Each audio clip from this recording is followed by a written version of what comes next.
All right, welcome back, everyone. This is the Cybersecurity Survival Guide. We have on today Henri Davis, Markeisha Snaith, and Gladys. So I'm glad to have everyone on today on a Saturday morning or afternoon, depending on where you're at. For today's session, I want to cover a couple different topics, so I'll moderate and I'll let you guys share your wisdom and knowledge throughout. But how's everyone doing today? Hi, doing good. I'm all right. Hello, everyone. Yeah. And start with the late start. Technical difficulties, because that's what our jobs are basically. So I get paid so much. But anyways, so I want to kind of set the stage for this. So a lot of questions that I get asked on LinkedIn or in person when I go to conferences is like, what is the state of cybersecurity for hiring practices? Like, why are people having so many issues trying to get jobs still? And what can they do? Those are probably the biggest talking points we'll have. So we can start off with the first one. So I'll go with Henri first. So Henri, in your opinion, like, what is the state of cybersecurity from what you've seen for some of your clients so far for trying to get jobs? Honestly, I believe it's kind of mixed. I think the people who are mid, senior level or above, they're okay as they are able to get interviews fairly quickly.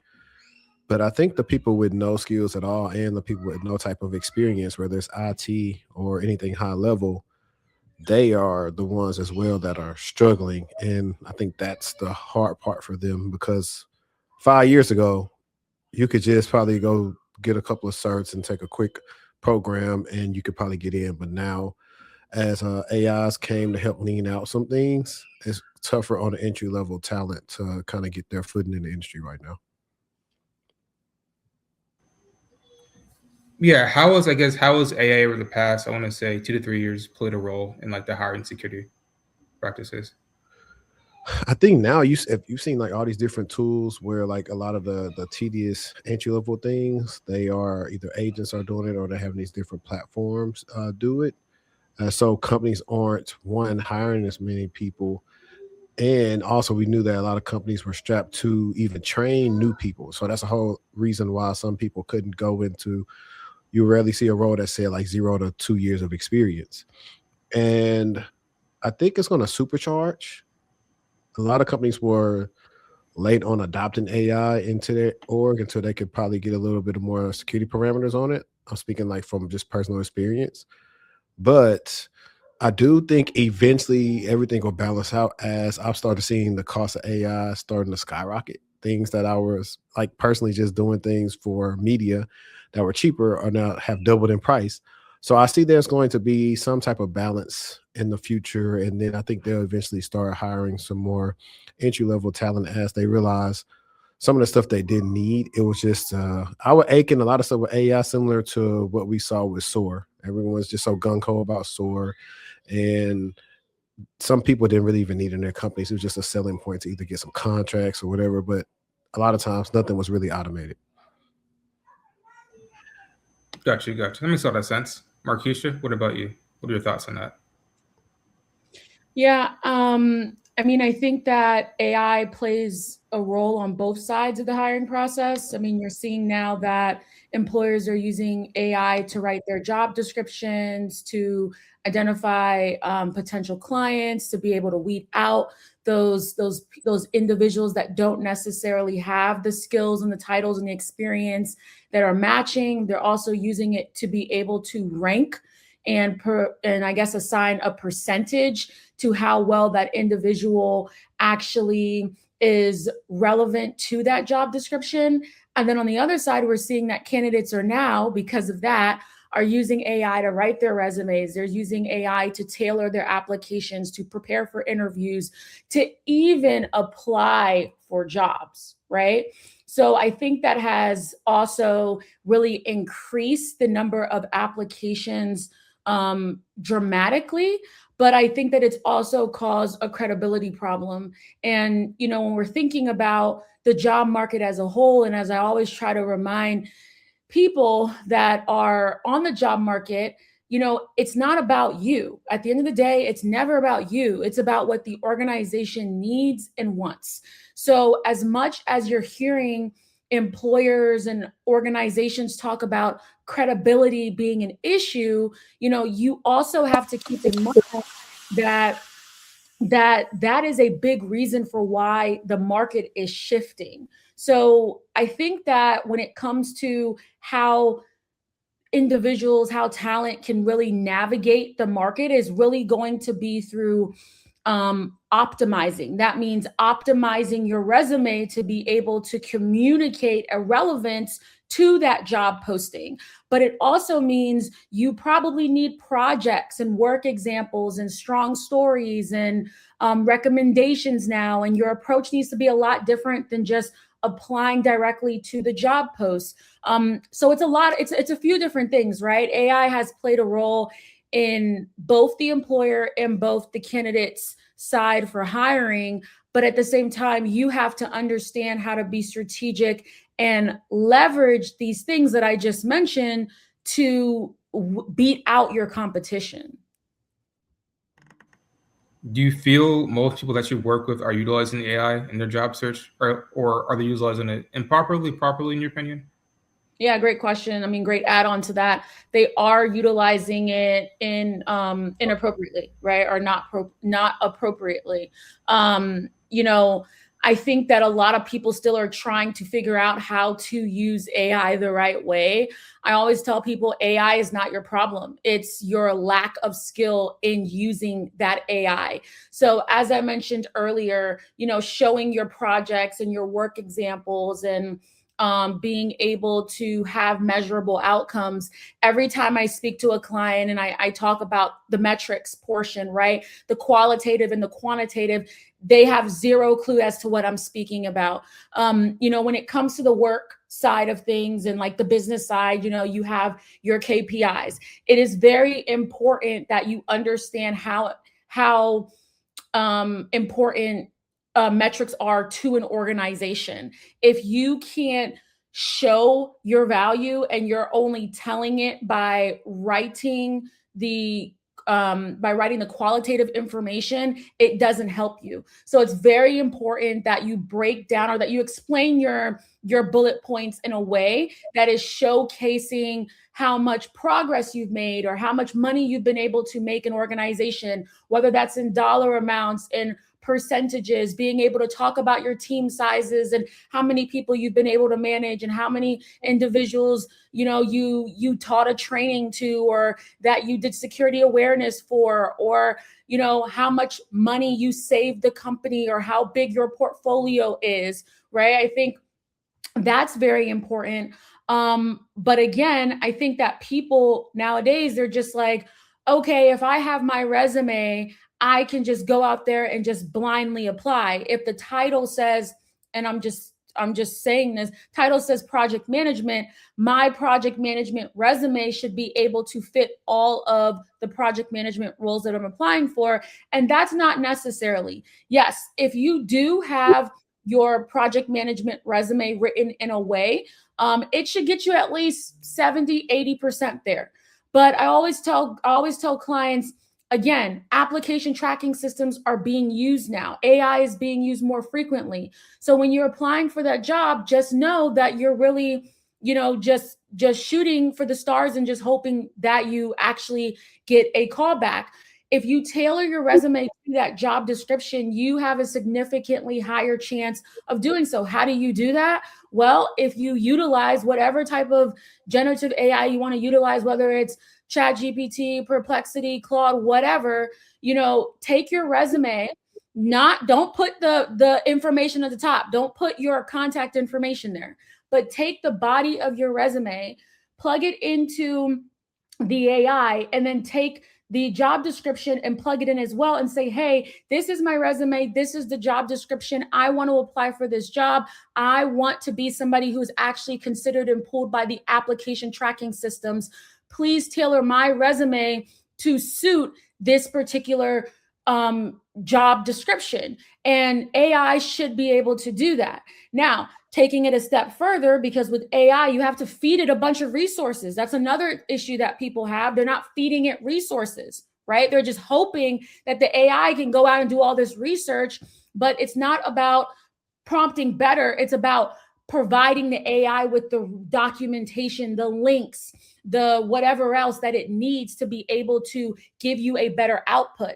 And that comes from also adding things like, all right, I need measurables here. This is what I did at this company. Can you please add those measurables to my resume? So long-winded answer, but I can talk on this topic for 5 hours and people probably still wouldn't even take what I'm saying and apply it. Again, you have to get comfortable with AI and you have to be skilled with using AI. And that means being consistent. That means taking classes. That means learning the ins and outs of how to properly use the AI in your job search if you truly want to land that role that you're looking for.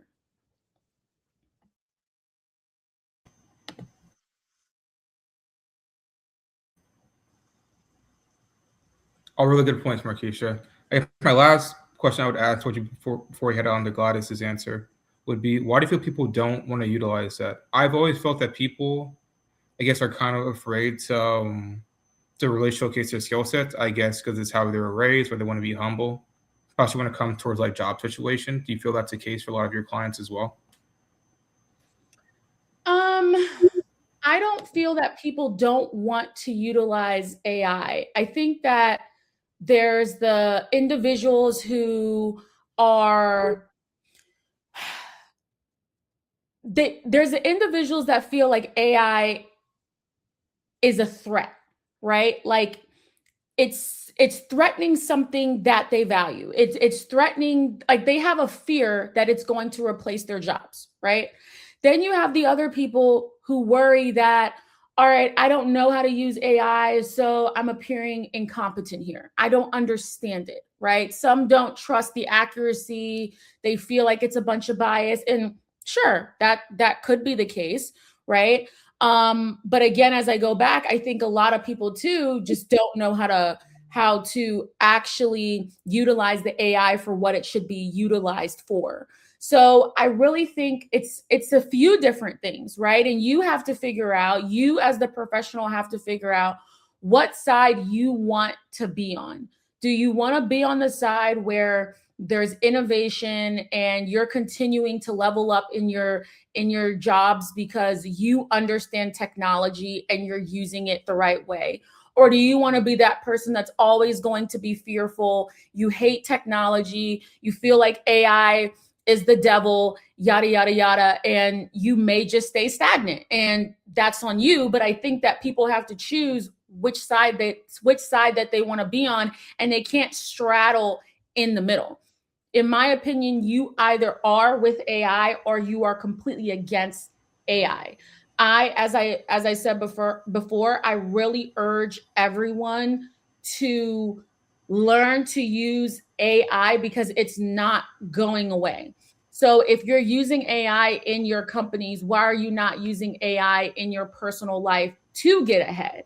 And again, going back to answer your question, Kenneth, I really think that, too, some people are pretty, actually, I don't want to use the word lazy. I think people are getting very frustrated. And I can understand that frustration because, as I tell everybody, I go back in the job market probably every 3 months just to see how I am against, my competitors. Also, it's for me to be, great for my clients because I need to know what's happening on the job market. If I don't know what's happening on the job market, how can I be somebody who's helping to coach other people into navigating the job market, right? And so I get how frustrating it can be when you have to tailor your resume for, and I'm not saying every job, because you don't have to tailor your resume for every job, but for the jobs that are paying significantly more and it's more competitive, you should absolutely be tailoring your resume. So I just think that, again, people need to make a decision. And I don't think that a lot of people have made the decision on where they are, what side of the fence they are, and you can't straddle. Very well said, Markeisha. So I definitely agree with a lot of those points. So I hope people take this to heart for what you've been saying and actually implement it. Because if not, they're going to be struggling for a little bit or a long time, actually. Mm-hmm. Gladys, what about you? What are your thoughts on this? Well, hi everyone. I don't think that Makisha said it all right. There's no more to be said here. But like one thing I do want to mention is that um, people are increasing the likelihood of the market being bad. I think we all complain about the market being bad right now. The job market is this, yada, yada, yada. However, we are also contributing to it being bad. What do I mean by that? What I see all the time is we see people using AI to write their resume for them. In my opinion, AI is not there yet to be able to write your resume completely for you. You still have to put that human input no matter what. But people use it to write straight up resume. They use it to go ahead and use it to tune their resume to the job description straight up and just submit it like that. They don't care whatever AI put on there. They don't care whatever happened in the background. Like Makisha said, they don't even have the resources in there that should be telling AI what to do because every person is different. If you don't teach your AI over time, and this is what I tell my students, my AI software is not yours. So if you don't teach your AI, it's not even going to know what you want. It's just going to give you generic responses. So if you're plugging your resume in there and saying, tune this for me, all you're going to get is generic responses. So you have to give it some samples to say, hey, here's what I want. And how does sampling come? Sampling comes by, first of all, starting to do it on your own. Because if you don't even know what a sample looks like, then you're never going to get there.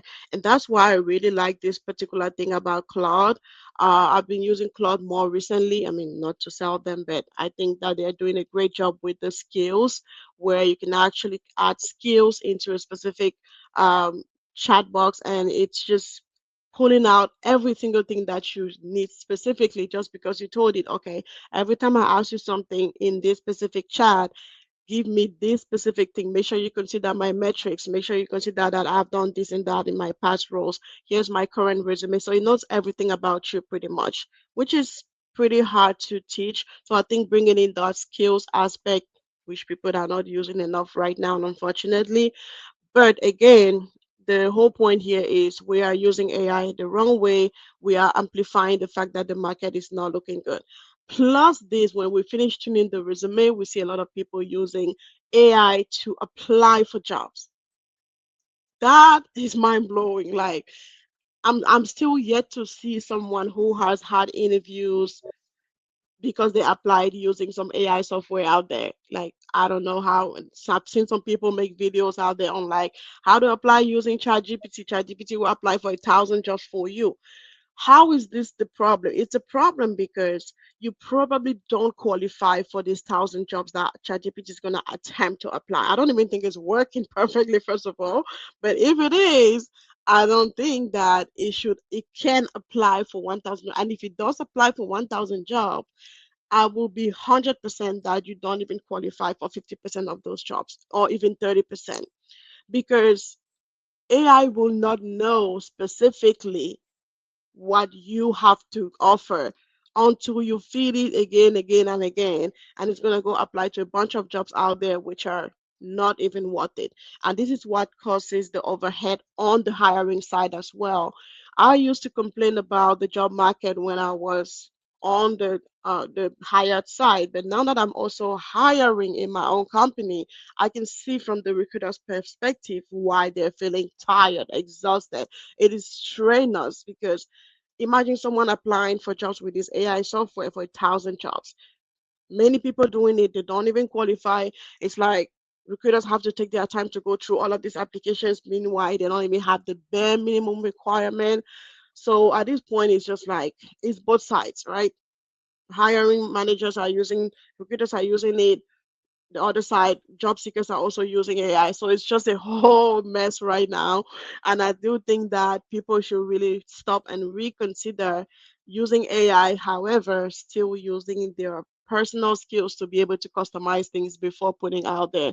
Because the difference between someone applying to 100 jobs using AI and someone applying to 10 jobs, customizing their resume. There is a big difference in that from my experience that I've seen in my students. If you're not taking time to apply and actually customize your resume slowly using AI, however, still considering your past skills and make sure that you're keeping your metrics and the skills that you actually have on there, then it's a whole mess. So that's what I'm going to say with respect to AI. It's just all over the place right now.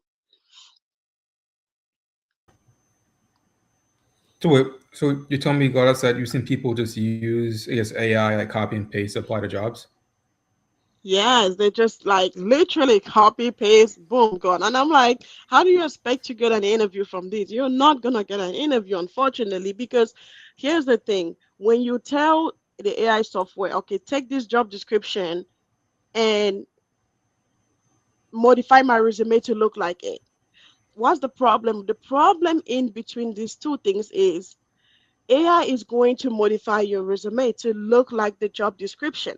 So it's not going to consider your current skills, especially as a beginner. As a beginner in the industry, you have to be able to showcase your current skills, the things that you have learned, the projects that you have. Let's take a simple example for a SOC analyst, right? This job description is here, and it needs someone who understands SIM, for example, but it doesn't need someone who has like Microsoft Azure or Defender experience, something like that, right? It doesn't need that. It's not on the job description. You that you are on this side, your resume has Microsoft Defender. You've done tons of projects in Defender. You understand KQL and all the things that comes with it, right? You are like a big in the Azure space. Now, you as a beginner in this industry who is looking for your first role, you have this skill. You've done multiple projects on that, and you're confident that that is your sole number one thing that you can really talk about in the interview. Guess what's going to happen when you ask AI to edit your resume? It's going to take that out. Literally, there's going to be no Azure in there. If you don't feed the AI on what exactly to do, it's not going to add Microsoft Defender or Azure to your resume because that's not present on the job description. So how do you make sure that you're actually keeping your current skills? Because what's going to happen is once you get this interview, you're going to get on the interview, right? When you're talking to the hiring manager, you have nothing to talk about because everything that's on your resume right now, it's pretty much fake. It's fake because it's what was on the job description. Even though you didn't have that, you've never done SIM before, you've not used any Splunk or Curator or whatever, but that's what's on your resume. So how do you go with that? It turns out to be lying.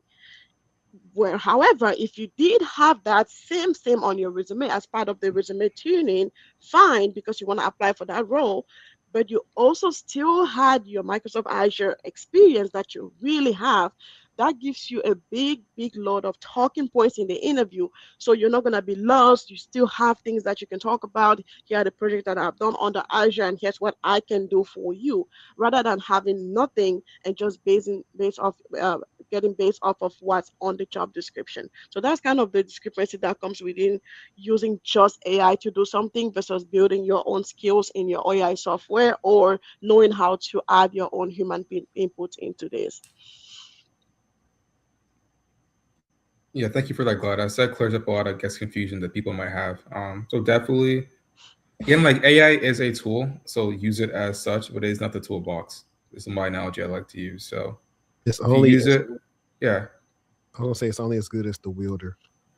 I think that's yeah, the Yeah, yeah, and very remember, it's true, very always not true. true too, though. AI is always not the best answer. So when you get the resume tuned, look at it because you're not gonna get the best. Don't think. yeah. There's a video I'm gonna react to very soon with the recruiter who was talking about he had a talk with someone who was hiring for like some software engineers and how they ended up, I think, finding like 10 resumes that were almost exactly identical. And it's really just about the whole AI thing and whatever services, like it's did the upkeep of sitting in applications. You got that. Then you have like the workday lawsuits with the biases and how the models are trained. So it's definitely a lot. That's why the best way, if you possibly can, is to skip the line and try to find the hiring managers or decision makers on the team beforehand to at least get you a screening interview that way versus having to fight through the BS, knowing that in a lot of cases you are a good fit, but whatever happened on the back end, you got denied for whatever reason. Yeah. If you can like go to LinkedIn and find a hiring manager, find a lead recruiter for that job, that helps out a lot. At least like guarantees you'll get like a recruiter screen at least to talk to somebody. Yeah, sometimes. But then if I get into how some applicants shoot themselves in the foot, they just send their resume without the recruiter asking for the resume, and they just send them a whole glob of stuff that, you know, they already getting so many messages on LinkedIn every day. You need to get to the point and Clear and concise. Yeah. profile. If they like your profile, then they'll probably respond back versus you trying to give them your life story in an email that they're probably not going to read. Yeah, I think a lot of people also don't have like good, I guess this falls under communication skills, right? Like knowing how to approach people in a way that makes them want to engage in a conversation with you. I think, back to what you're saying, some people will just go and be like, hey, saw this job, here's my resume, or just not appropriately reach out to someone. So it does come back to how well you communicate with people, even if you even have that skill set. I mean, I'm just convinced, like, there's levels, right, to where people will always be at, right? You have the people up here, people here, here, here. Not everyone can be at the top. Not everyone can excel in everything. So there are those people that will just stuck at how they communicate and how they approach people. And yes, it will make their job search a lot harder. Then there's those people who are charming and can get almost nearly any position, even if they don't know the people at the company. Like there's, I won't say like rankings, but I mean, everybody has their thing. So you also have to know where you are too, personality wise, character trait wise, all of that. Read some self-help books. Like there's so much out there that can help you be better. And it's not just about professionally, it's also about personally too. Yeah, I definitely agree. I think I said years ago, I have to find it on X, but I was talking about the correlation between we could do women or men, but back before all this internet stuff, you had to go up and talk to people. Hey, how you doing today? You didn't just mostly go out to anybody and say, hey, give me your number, I'm gonna call you later. That's essentially what like a lot of people do when they're trying to get these jobs. They're going to the recruiter, telling them this, they're not even introducing themselves, how you doing, not even laying some type of foundation for them to actually talk on. That's typically what you would do in the real world. So if people take things that they would do in the real world to the internet, they actually be a little bit more successful in their communication. And like we found out, a lot of people, and I'm not finna get on Gen Z too much, but the communication skills, lack of initiative, they weren't necessarily taught that, or they just don't think it's cool. Like, so there are different things that they think are not cool, but they are the ones, well, they're the main ones that are struggling in the job market because of those things. Yeah. I feel insulted because I'm Gen Z, but I do understand a lot of people of my generation don't have the proper communication skills because I work with a lot of them. Yep. I've had to work. Well, I don't think I work with a lot of them. I've had to work with them like outside of my dealing for like certain things with dealing with the kids or anything like that. And I was like, yep, there's no Gen Z communication problems right here on display.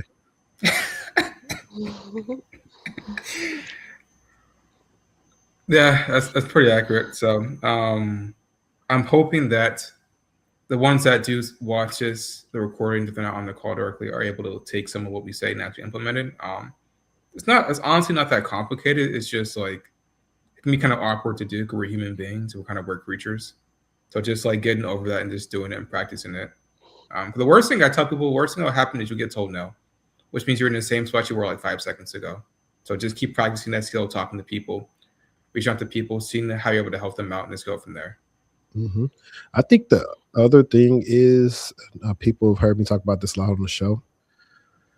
Is if you get past everything and you're stellar and the biases that you still have to go against in the interview process, that is the hardest thing for a lot of people to kind of cope with. Because a lot of times, it's a gut punch to your self-esteem if you're getting told so many times you're getting the final rounds and, you're not getting picked. And a lot of times you're thinking it's you, but sometimes it's not you. Sometimes the job was already picked for whoever, and they just went through the motions just to say they had their quota, whoever they interviewed, and all those things. And that is a really big conversation. It's actually some stuff I want legislation to get passed down upon when it comes to interviewing. I think a lot of companies use the AI bots to record the interviews. I believe when you get to the final rounds and it's only you and another person, you should be able to request the copies of the interviews to see if they are truly better than you.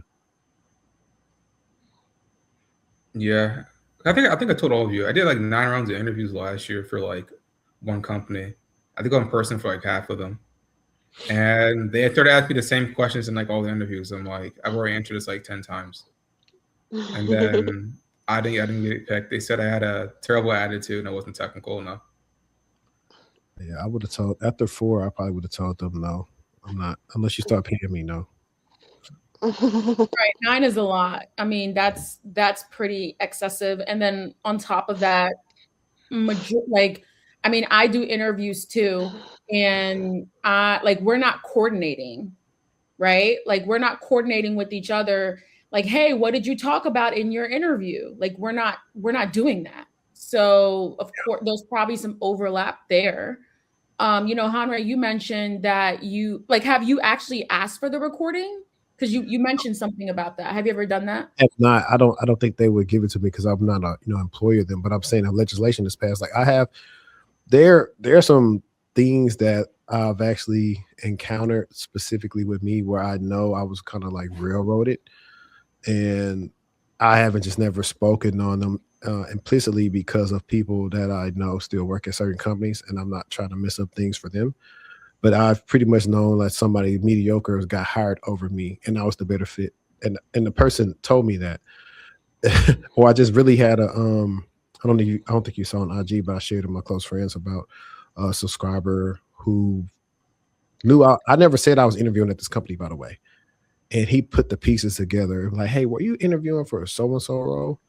And I was like, yeah, that was me. It was like, yeah, they told me came down to you and the person they chose, and you guys were neck and neck. And one of the things that I did kind of was off putting a little bit. They said, yeah, they're up and comers. I'm like, how am I up and comer and I'm like a decade in? But that was kind of odd to me. But he was saying the person that directly worked with him preferred me.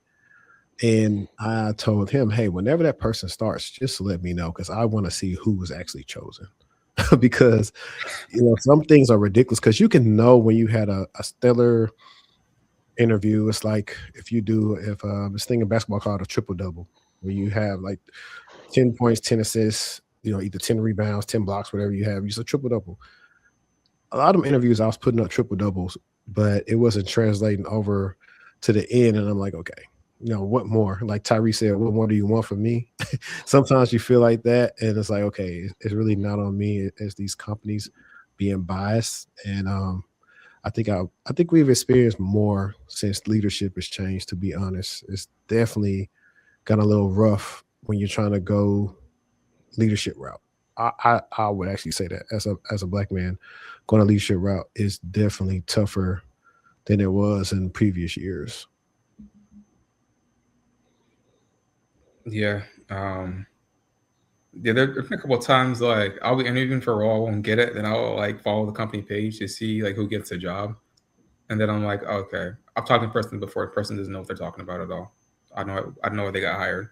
Like half the time it's like internal people, so they already have like that person already pegged, and they come through the mechanisms of doing an interview, and then you're like, you kind of wasted my time though, which is kind of annoying.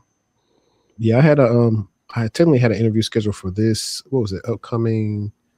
It was this upcoming Monday. Yeah, it was this upcoming Monday. But right before the interview, the recruiter hit me. He was like, hey, yo, I just found out that they finna give this role to somebody internally. So I just want to let you know I'm not trying to waste your time.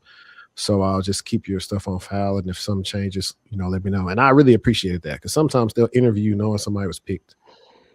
And so I appreciated that so much. I was like, yeah, if they mess up, just email me. Okay. So I guess the next talking point I want to go over would be, I guess, strategy to combat some of this, in your guys' opinion. So people are struggling to land roles within this because of AI, or they don't know how to communicate properly. what are some things they can try to do to try to improve their chances? For example, Henri, you were talking about the communication gap between generations. Is there like a way they can practice that, like go to conferences, go to meetup to try to improve on that? What would be your thoughts on that? For my guys, go touch grass, go out to the bars, go see how many numbers you can get. I mean, that's an easy way. And then now take that same thing into LinkedIn or whatever else. If you want to find a recruiter, find a recruiter. I mean, I have some simple networking scripts that I use where I introduce myself, tell you who I am, give you like a brief rundown of my experience, and say I think I'd be a good fit for XYZ role. Like keep it short and sweet. And every shot doesn't go in, but the ones that go in, they go in. So like those are easy ways. And then taking a step forward, what I've been working with clients on is prepping. A lot of people have not interviewed in so long and they are not confident sounding. They don't know how to make the conversation engaging. And these are all the things we work on in the prep. And this is where AI can come into play. You could take someone's resume, you could take the job description, and you can prompt it and say, hey, here's my resume, here's the job description. I'm getting ready to interview for this role. Please come up with some interview prep for me and some interview questions that I can ask my interviewer. And so you can have all these things, and now you can work on them. Record it, hear how you sound, work on your elevator pitch, because that's a big one. People start going far too long on their elevator pitch when it's really short, a minute or two. You think about it. The term is elevator pitch. Most of the time it means is you have a short, a lot of amount of time that you're talking to someone in the elevator. How are you going to get them to say yes to whatever you're selling? So if you envision that and keep that at the forefront of your mind, you won't go down a long talking point of, I was born here and I worked here, then I worked there. I'd only keep it sweet. Say thank you for, I'd only say thank you for interviewing with me today. My name is such and such. I have X amount of years in the industry. In the last couple of years, I've been working in this industry where I do this, this, and this. Here's some of my tool stack, and this is why I apply for the job. I keep it short and sweet, and then we can kind of keep it flowing. Okay. I guess, Henri, have you seen, I guess, a lot of people that you help out, are they too long in some of the responses? They try to give their entire life story, and they're like, yeah, I was born in Alabama. This is what I did for the past 20 years. And like, hey, I don't really care about this. I'm like, why are you here? Basically. Yes, I've heard them say that. When I always try to get everyone to record their interview so I can hear them. And I'm responding to them in real time. I was like, yo, why did you, they don't, like I said, respectfully, they don't care where you're from, to be honest. If they ask you where you from, you can tell them, but they don't really care if you tell them like where you're from. So stop doing that. So I've definitely seen that. I recently had a client that I referred to a role that old coworker of mine was hiring for. It's like some type of help desk IT analyst role out here. And the feedback was when I actually talked to my old coworker, he was like, yeah, the candidate, he was a good guy. He knew some stuff, but he was not confident in his answers. And he didn't know how to open up that much. So there was a soft skills thing and a confidence issue thing. And I tell people that all the time. Even if you don't believe what you're saying, I need to believe what you're saying. Yeah, I definitely feel that. I tell people, I'm like, one thing in an interview, don't ever lie. If you really don't know something, just say like, hey, I don't know the talking point, but here's how I'd find out. Because you got to think, the people interview people for their job or they're professionals in this side of field. So they can tell when you're BSing them. And if you're BSing them, that's not good. So just always be honest, right? But be confident in the answers that you do give. Yeah, and that goes back to Gladys' point about people. Yeah, I was gonna say that goes back to Gladys' point where she was talking about earlier, people lying on the resumes. I've had calls where people had every sim in the book on the resume, and I start asking them about it. I'm like, well, why do you have this on here? You don't even know what Q radar is. I just actually had you use Q radar. You said, what is that? Bro, don't even go there. Like the question of what is that? Like, oh my gosh, no. Yeah, so it's like obvious, and that's the whole reason why if we make a full circle moment, Markeisha and I are probably like more on X than anybody probably on this panel. For years, we've been telling people don't take the shortcuts because of it's coming full circle now. There is no shortcut. Like you have to know what you're talking about in order to proceed through the interview process. And everyone who was trying to tell you to do this and that, a lot of them were the first people that got asked when companies start doing layoffs or anything else. And especially if you look like us, you had to be better than everybody else, which is why I was saying, hey, don't do that because this doesn't make sense for you. Take the long route, but it's going to be more satisfying. Yeah, I completely agree with that. And that's one thing I tell like my students all the time because to me like getting the in I mean when you have the right strategy, getting the interview is not hard in my opinion. That's why I get it all the time from my students. The problem is getting past that interview. So if you are in my program, I get you an interview and you can't get past the interview, that's a problem to me because like I spend all this time, coaching you, giving you all the things you need, but I still need you to make sure that you know your stuff because I cannot take this interview for you. I always tell them, like, I cannot. It's just impossible. I wish I could take the interview for you and you get the job, but I cannot. So you got to do your project, you got to take your hands on. And I think that's the biggest thing that people are missing. They just focus so much on getting the interview that they forget, oh, I have to know my stuff. I have to actually do labs. That's the biggest part in this industry. If you're just beginning and your whole goal is like messaging recruiters, think about the aftermath. Like, okay, let's say recruiter gives me an interview today. What are my talking points? What are the things specifically that I have done that I can confidently talk about without any question and I would answer anything about that topic? Because the goal is not knowing everything, right? The goal is knowing a few things that you are really a master at. That's why I don't want people to call themselves aspiring cybersecurity professionals. You don't want to be aspiring. Nobody wants to hire an aspiring person. You want to be a real cybersecurity professional at the minimum from that entry to mid level. That's why the jobs require 5 years of experience because you got to know how to do the job. So, in order to prove that you know how to do that job, you need to work on real projects and being able to talk about them even if you're sleeping. It's not just about doing them and then, oh, I have done this project and that's it. No, it's like, can you answer every single question on that specific topic? If that's the case, great. Don't move to other tools. You just need to know a few. But if you can't prove yourself, get past the interview, then that's it's just it's not worth the networking. To add to what you're saying, Gladys, it's really important that people have career stories already lined up, right? So your stories need to be able to point to the problems that you solved and a difficult stakeholder or stakeholders that you've worked with and a mistake that you've made, a failure that happened, and a project that you've been able to lead. And going back, as I always mention, the measurables, a measurable business or security outcome. You need to already have stories lined up that's covering these things.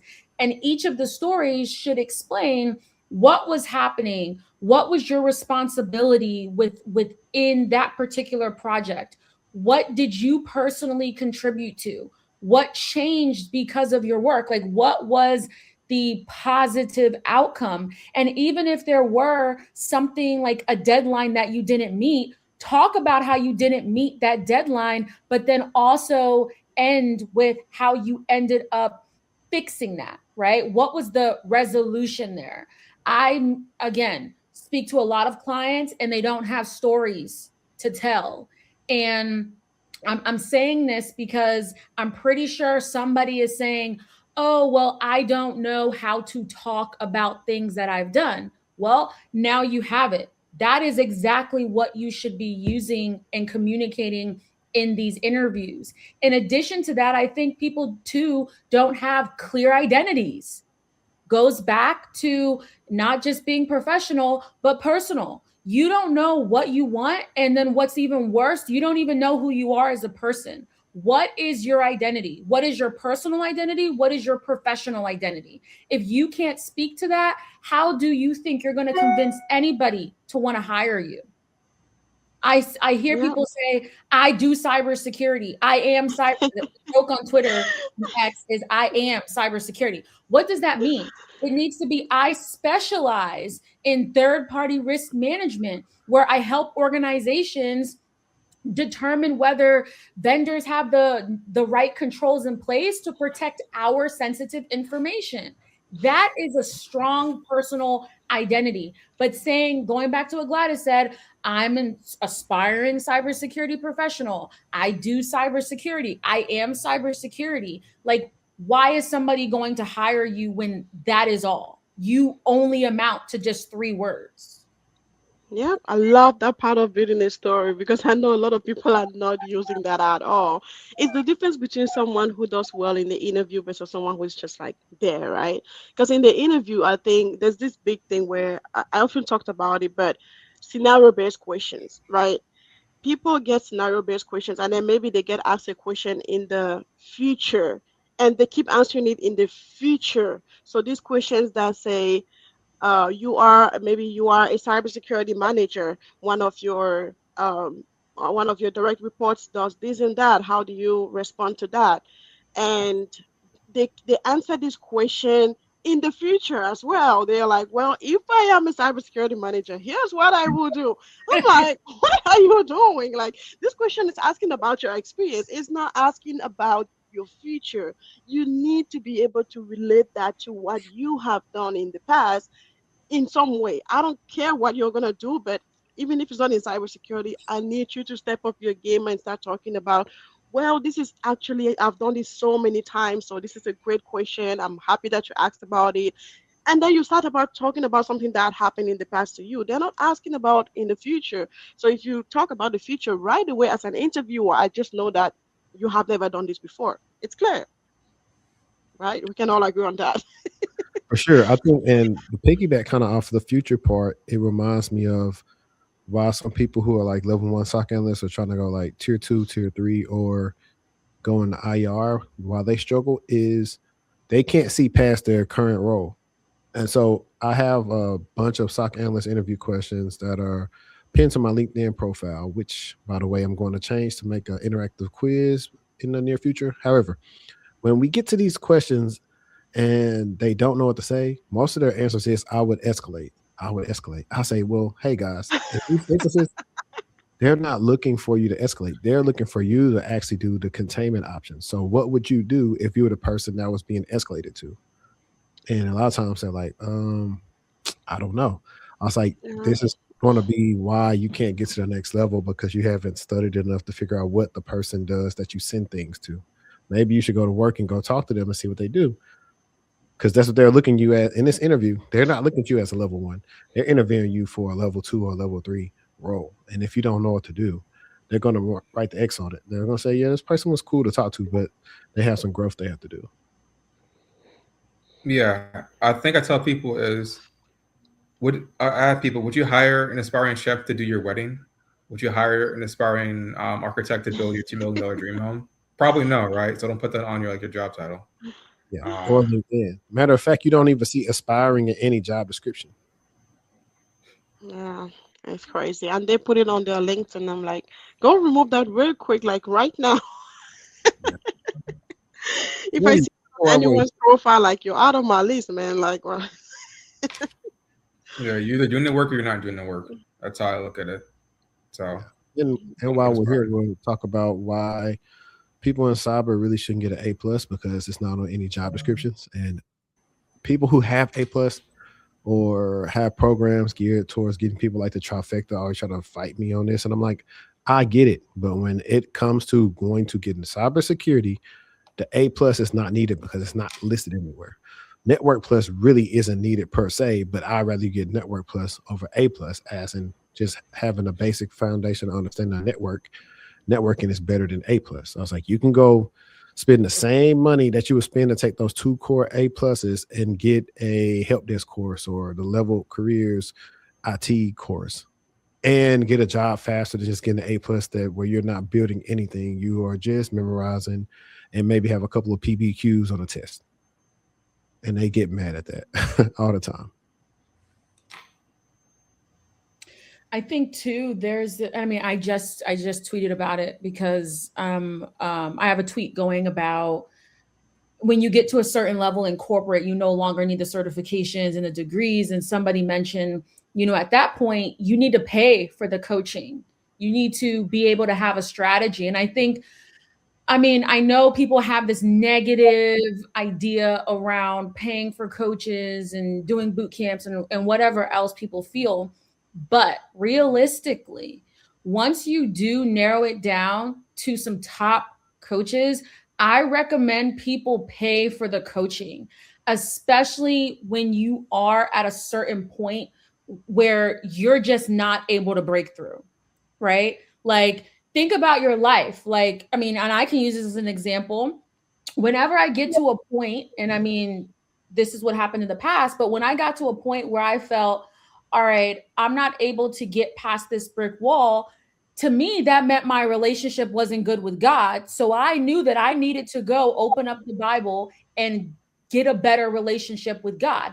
It's the same thing. If you know that you're not landing the jobs and you've been at this for 1, 2, 3, I know people at this for 3 years, and Mhm. I'm just like, girl, at this point, you really need to look in the mirror and tell yourself that you need the help. You need to find a way to pay for somebody who's going to get you over that hump, right? Break through that wall, break through that door. And so you need to be able to know at some point where you can't just do it on your own anymore. You have to pay for the people who specialize in this, right? You can't rely on Google. You may not be able to rely on AI either. You have to go to people who understand strategy and who do this for a living. Like, as we're talking about, we interview people, like, and we're also in tech, and you're trying to get into this world, and you're trying to know, okay, what are these hiring managers looking for? Like, these are like, we are solid coaches on this call. But at some point in our lives, if we haven't already, we've had to seek out coaching that is going to help us be better for you, better for ourselves. So it's really important that you can recognize when you can no longer do it yourself, and now you have to rely on another person to get you to where you need to get to.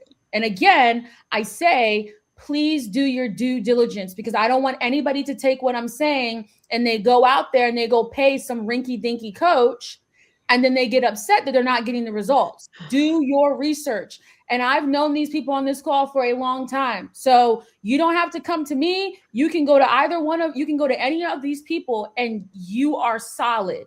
But please find some great person that can get you over your hump.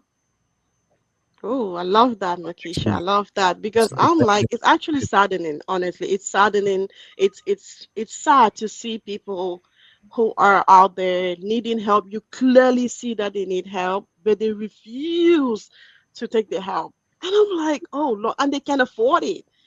I'm like, I just remember myself when I started in this industry. Like, I had no one. Like, I didn't even know what to coach at the time. I was like so lost, relying on YouTube videos. If I had a coach at the time, I think I would have taken it wholeheartedly, especially with what I know now. But unfortunately, right now, social media is everywhere and people have a lot of help, but they refuse to take it. A quick example is really like, look at what Kenneth has been able to build. An amazing cyber range, low price, affordable, and people still cannot see that they need to upscale. They still cannot see that they need the hands-on training to join the cyber range and be able to upskill. I'm like, how? I wish I had something like this where I would just join some type of community and just start working on hands-on and understanding where I am at in my journey. Because people keep thinking I'm gonna continue doing it on my own. One day the Lord is gonna be good on me and I'm gonna get an interview. How? No, it's like you continue doing the same thing over and over again, but you expect different results. That's not how life works. You have to be able to make some changes. That's why I tell people all the time, like 99% of people will stay like where they are and expect different results. But like, how do you make sure that you're part of the top 1%? Being part of the top 1% means you're ready to make a change to get a different result. And I learned this later in my life. I learned this after following like a lot of coaches, financial coaches, and stuff like that. And I was like, to make the money, you have to really be ready to invest in yourself. That's when I understood that when I was like 3 years in, I had no idea about coaching before. I was like so lost. But if you're on this call right now, you're listening from experienced people, and I'm telling you, you don't even have to work with me. But I'm going to say there are resources out there, paid resources, please. The free stuff is going to give you the basics, but you're not going to get where you want to be. I think having a qualified coach, it's so helpful. It's going to shorten the time that you need to have to break into this industry. And if you're not ready to make that change, then stay where you are, but don't expect different results because it's not going to happen, you know? I have two things to say about that. First thing is, don't go to Walmart and expect Whole Food quality. That's not how it works, right? You go to Walmart, expect Walmart quality, right? Second thing is, people come to me and they're like, "Oh, how much do you charge?" I tell them the price is listed on the site. Here for what's included. Oh, really? Oh, that's too much money. I can do it by myself. And I look at them and I'm like, okay, sure, okay, good luck. People don't realize, like, I have No, a no, bunch no. of business. I'm not cutting you off there, Ken, for a second. Well, hold on. Who is telling you that your price is too much? Like, because you're looking at a career of 70, 80, 90K. And then, if I remember correctly, your price is kind of around $100 a month. Yeah, And someone would tell you that's too much. yeah. Man, that's crazy. I'm not talking to you. Just go. Because, like, how? It's it's funny because they'll tell me that, I'm thinking, I'm like, they don't realize, like, all the business partners they have to run all the back end stuff. Like, my mentor's the one that has all the servers. He has his own data center. He has his own company. Well, those servers are like hundreds of thousands of dollars to like run in that entire environment. They tell me I can build it myself. I'm like, you can't, because if you could, you wouldn't be looking for a job. You'd be rich. Like, you can't do that type of stuff. It's just not possible, right? So, Fact. like, if you want certain things, you have to sacrifice those certain things to get those outcomes. That's just the reality of it. If it's like someone, Henri, like, imagine someone told me they want to like play in the NBA, but they don't want to work out and they don't want to eat properly. It's not going to happen, right? It's just the reality of it. So you have to accept that fact. Agreed. And I want to piggyback off of what everybody said, especially with Markeisha, when you talk about get to a certain point and you have to pay. Last week, I opened with a little soliloquy about how I was a little bit perturbed. I had to talk to a guy. Like, I do my follow-ups when people I had consultations with. I normally just trying to see how everything's going. You found a job, what's going on. And I came across this guy that he needs the coaching, by the way. He has a great experience. If I was to show you his page and all the stuff he's did, he has great experience, but it's just not put in the best way that can market him the best. And so when I looked at his resume, I was like, man, it's all right, whatever. I said, look, we talked about coaching in the past. I really do think that's what you need. You don't need any more certs. I told him 4 months ago, whenever he had the consult, he didn't need any more certs. He went out and got more certs and said he's still not getting callbacks. And I said, what's the coaching? He said, well, respectfully, if you can't guarantee anything, I put my resume through 4 LLMs and it said this and that. And I was like, bro, just because you did that doesn't mean it was telling the truth. LLMs are very agreeable of the things that we asked them. And I was like, if you put them through 4, but nobody's still even calling you just from applying, your resume's still not good. Just this week, but this week and then last week, it was jobs I literally applied to, and then on the same day, within hours, I got hit up through my email about scheduling a call. Or I think Monday I applied to a job. The recruiters called me right before I started work. So, like, if that's not happening for you and you took your resume through 4 LLMs, that means somebody lying, and it ain't me. And I said that on X, but I'm saying it again here because it's like, I get it. You know, people have sold you on these different job apply sites with AI or these resume makers. But in the end, if the person who is making the resume using the resume maker doesn't understand what makes a resume good, you will not always make a good resume. And I just, and the echo, this is another guy. We hadn't had a consult. He's been looking for work for a while, but he's using AI to make his resume, and it's not coming out good because you just don't know what to put because you don't know how to make a good resume. And that's why it's not going to come out good no matter what you do.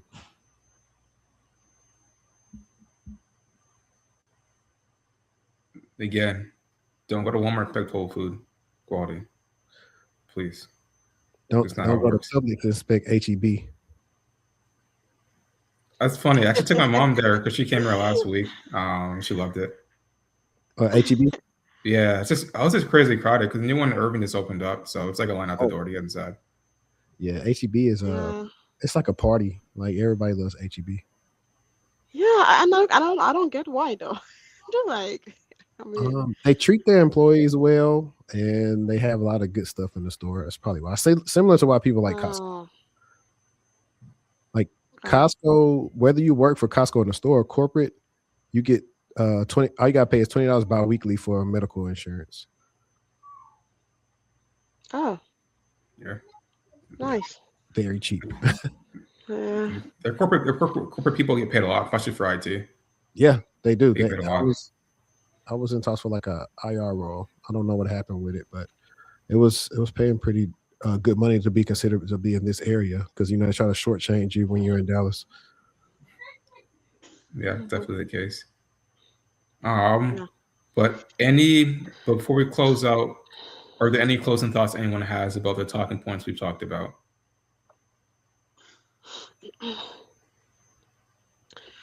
Closings. I think I'm just going to say that on everything we talked today, it was a lot, but hopefully people took some things on there. And again, I'm just gonna reiterate the last point of if you even if you don't think you need help, but you feel stuck and you need a job, and you can afford it because affordability is a thing. If you can't afford it, if you just don't have any money, you're unemployed, like I get it, it happens, right? Life happens. You're not gonna go steal and invest in something, it doesn't make sense. I think if you can afford something or even a basic cyber range or something to learn the skills that you need, I'm gonna implore you to do it, because you're never gonna regret it. It's still knowledge at the end of the day. Even if you got disappointed from the past boot camp, because I hear a lot of people too, they've gone to some boot camps and they didn't work out, or they didn't get what they were promised. There's that out there too, but it is what it is. Some people are just out there taking people's money, unfortunately. But don't let that discourage you. You have to still continue on your journey, given the money and the time that you've already invested in this. Just don't give up. Keep going. The market is not easy right now, that's for sure. And that is why you need help. You need help. And like I said, even if you don't think you need help, just know that at some point, trying to get into cyber, you are going to need extra help from someone. And if it's that time for you, get that help because you can't compare it. We have seen a lot of people going to pay for degrees, thinking, well, when I get a degree, it's going to get me a job. And they pay thousands of dollars for that, but they are not ready to pay $100 a month for help. That's not okay. I think we should speak more about this. Again, I'm not saying you should come work with us here.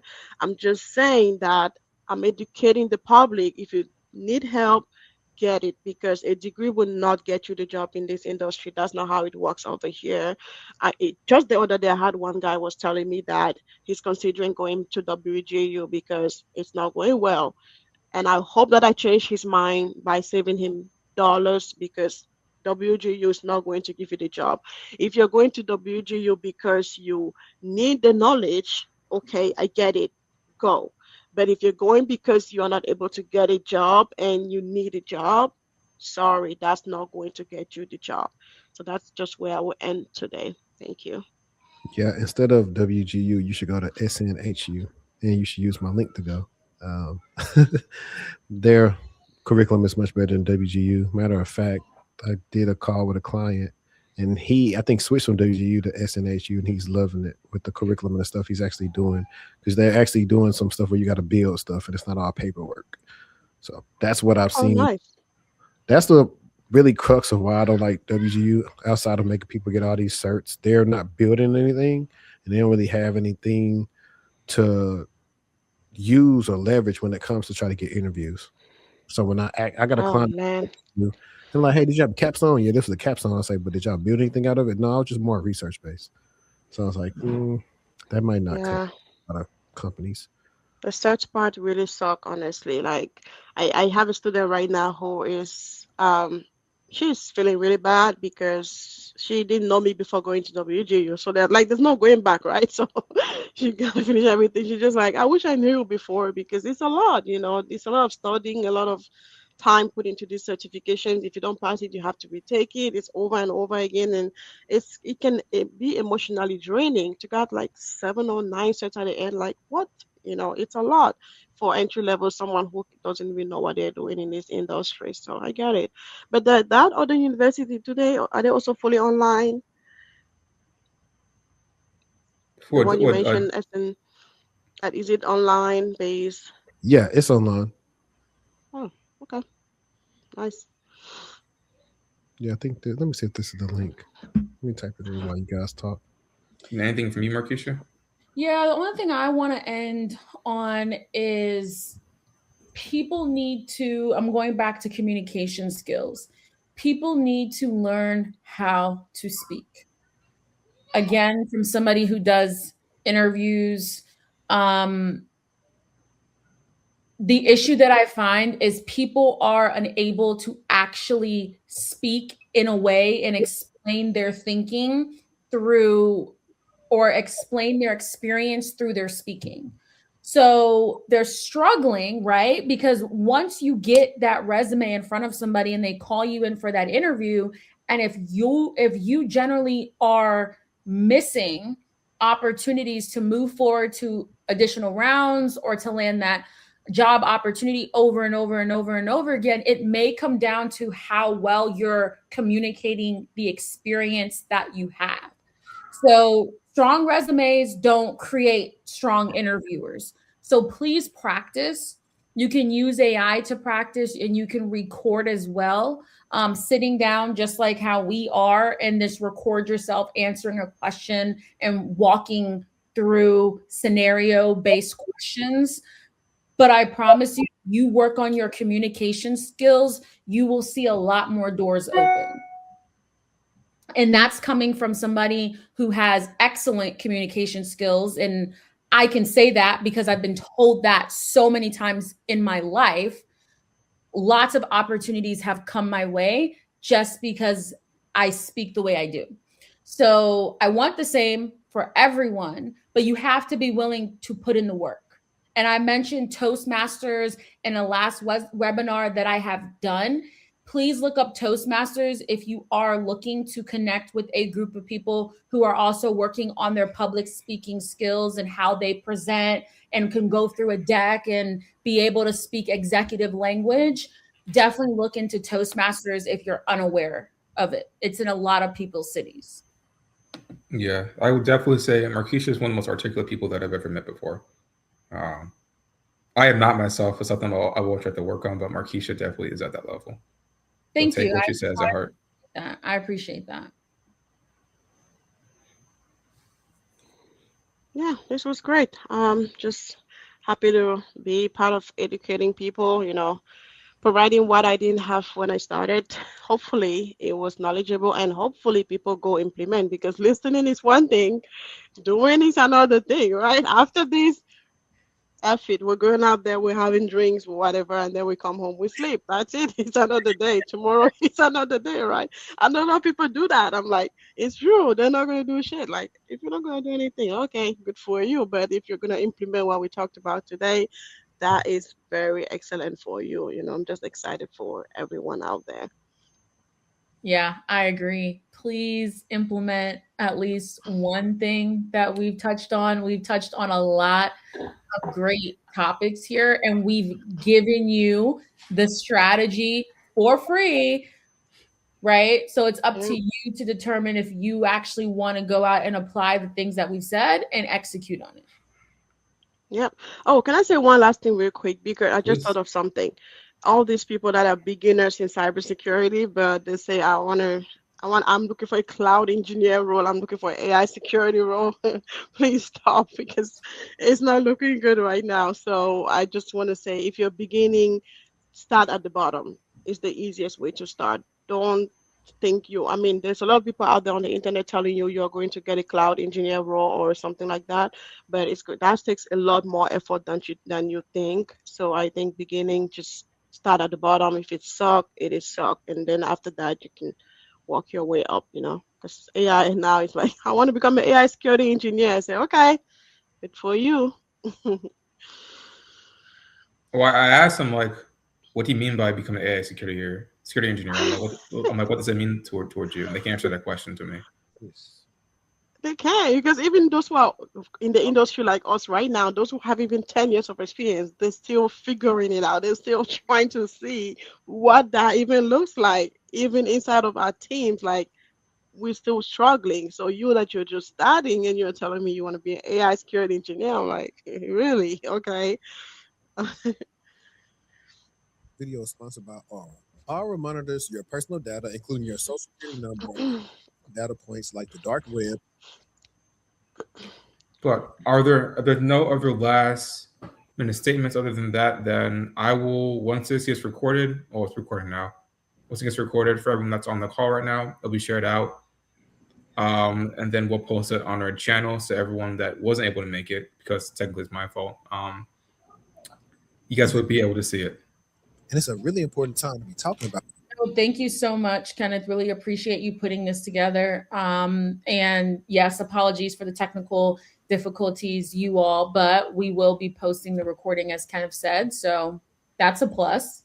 That means more people will have eyes on it. Yep. Yep. This was fun. It really could have went like 3 hours. I know. There's so much to talk about. So I know. Yeah, that's right. If you guys want to do another one, we can leverage my audience to do it live. They're always pretty engaged, and we can do that one day as well. And yeah, you can repurpose the content as any way you like to. Yeah, that works for me. thank you. Yeah, it's all good vibes out there. Good luck, everyone who's still looking. Yep. Until next I'll let you guys go.